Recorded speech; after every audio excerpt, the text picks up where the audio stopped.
আপনি কখনো কি খেয়াল করেছেন আপনার আশেপাশের বা নিজের জীবনেই এমন কিছু মানুষ আছেন যাদের জ্ঞান বা যোগ্যতার কোনো অভাব নেই, কিন্তু কাজের শেষ মুহূর্তে গিয়ে হুট করে এমন একটা ভুল সিদ্ধান্ত নিয়ে বসেন, পুরো পরিশ্রমটাই কিন্তু মুহূর্তের মধ্যে মাটি হয়ে যায়। কিংবা ধরুন, হুট করে এমন কিছু একটা ঘটনা ঘটলো যাতে সমাজে একটা অনাকাঙ্ক্ষিত মিথ্যা অপবাদ চলে আসলো।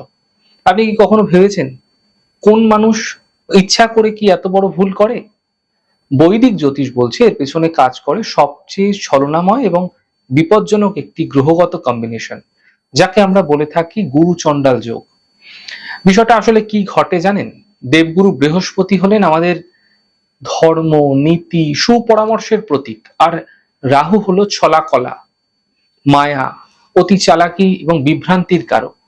এই দুটি গ্রহ, এই দুটি শক্তি যখন একটা জন্মছকে একসাথে বসে যায়, তখন মানুষের ভেতরে না চারটি বড় বিভ্রান্তি বিশেষভাবে তৈরি হতে দেখা যায়। এছাড়া তো থাকছেই। প্রথমত যেটা দেখা যায়, ওভার কনফিডেন্স ও আর্থিক ক্ষতি। এরা নিজেদের অতিরিক্ত বুদ্ধিমান মনে করে অনেক সময় এমন জায়গায় টাকা বিনিয়োগ করে বসে, রিস্ক নিয়ে নেয়, যেখানে বড় ধরনের দেনা এবং আর্থিক ফাঁদে কিন্তু তারা পড়ে যায়। দ্বিতীয়ত, ভুল সঙ্গ বা কেরিয়ারের পতন এদের ক্ষেত্রে হতে দেখা যায়। রাহু বৃহস্পতির শুভ চেতনাকে আচ্ছন্ন করে দেয়, ফলে ভালো চাকরি, কেরিয়ার হুট করে কিন্তু এরা ছেড়ে দেয়। যদি পেয়েও যায়, ছেড়ে দেয়। পড়াশোনায় মন বসে না, ভণ্ড কোনো মানুষের খপ্পরে পড়ে নিজের ক্ষতি ডেকে আনে। এদের জীবন এগুলো হয়ে থাকে। তৃতীয়ত, পারিবারিক বা শারীরিক অশান্তি কিন্তু এদের লেগে থাকে।